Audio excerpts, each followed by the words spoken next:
Greetings, my Chem 101 students. We're still here and rockin'. Alright, so we're going to do a problem that seems to, this one's a little tricky, but let's do electron configurations of transition metals and their cations, right? So this is directly from your homework for Chapter 4. It's number 36.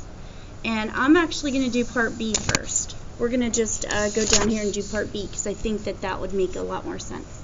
We're going to do the vanadium 2 ion. So if we look at the periodic chart, remember you don't have to memorize it, it'd be a V2+, right? How do I know it's 2+? Because it has the 2 after it, so 2+. So you find V on the periodic table, and here he is. Vanadium is right here. So if I was to write out let's just practice by writing the electron configuration for V. So I'm going to do, what we did on the other videos. I'm going to go 1s2, 2s2, 2p6. I'm going to pause at neon, so let's write that down. 1s2, 2s2, 2p6. Okay, so here we are at neon. I go back down here, I'm at 3, because we're in the third row, 3s1, 3s2, 3p6.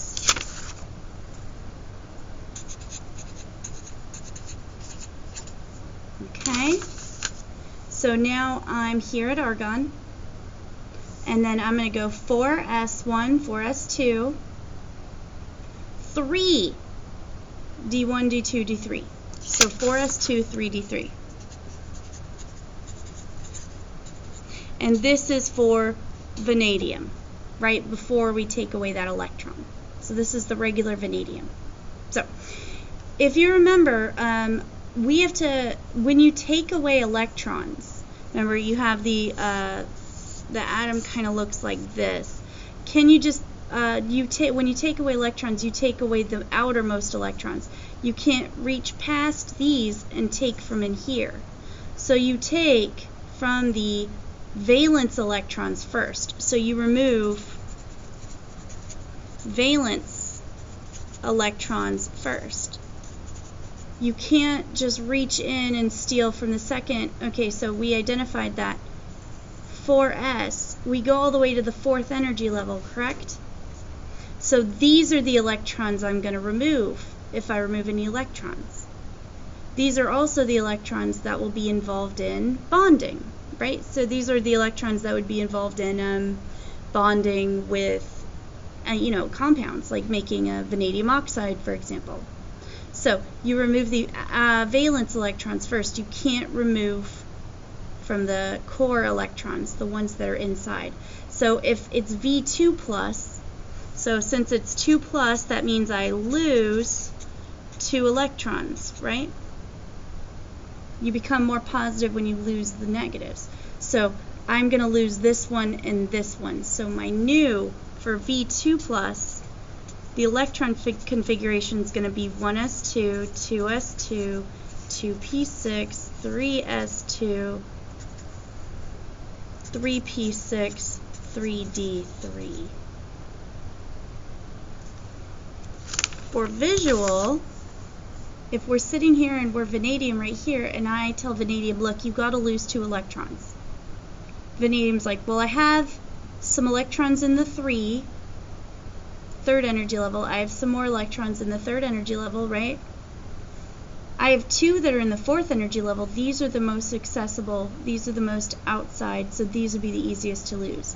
So essentially, we name it the way we do, like Dorothy on her on the Yellow Brick Road, and we come all the way to 3p6, and then we don't have these anymore, and then we're 3d3. So that's vanadium.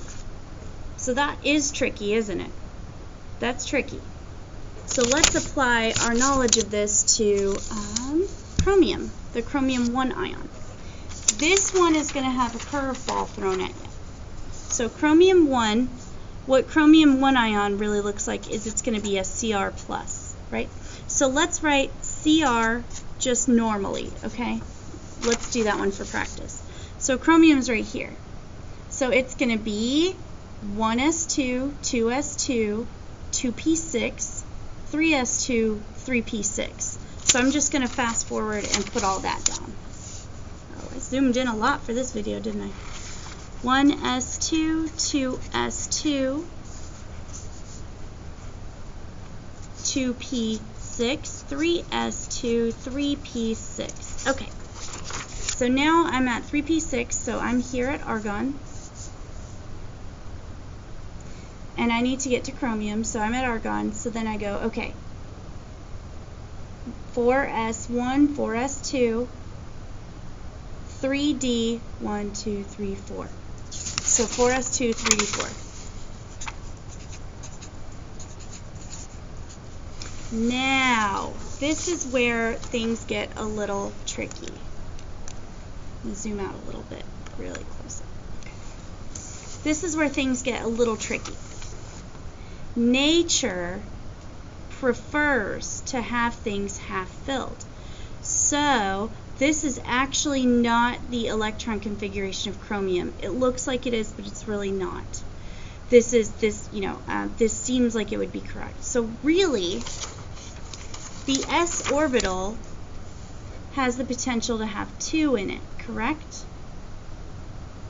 The d orbital has the potential to have 10. So nature would prefer to have, what if one electron went from here to here? Nature would then have half of the s filled and half of the d filled. So what that would look like is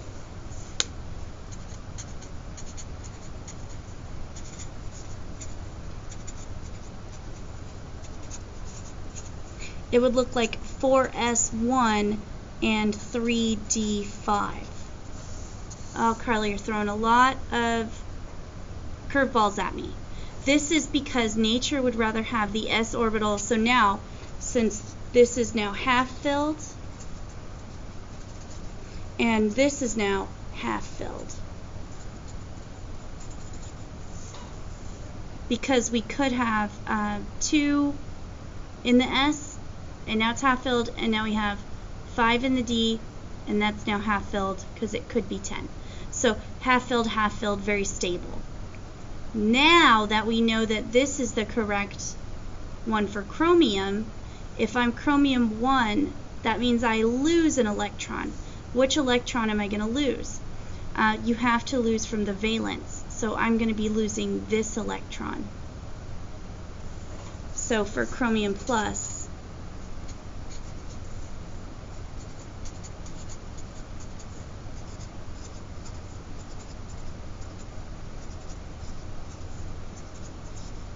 that's the electron configuration for chromium plus 1. So I would not give you this kind of a tricky one on an exam, but this is very fair for an exam because there was no shuffling of electrons around. You had to know that you lost the 2 valence electrons. And that's, in my opinion, not super tricky, right? In this one, you had to know to move electrons to half fill them. So, I hope that this helps, but that was for electron configurations of transition metals and their cations.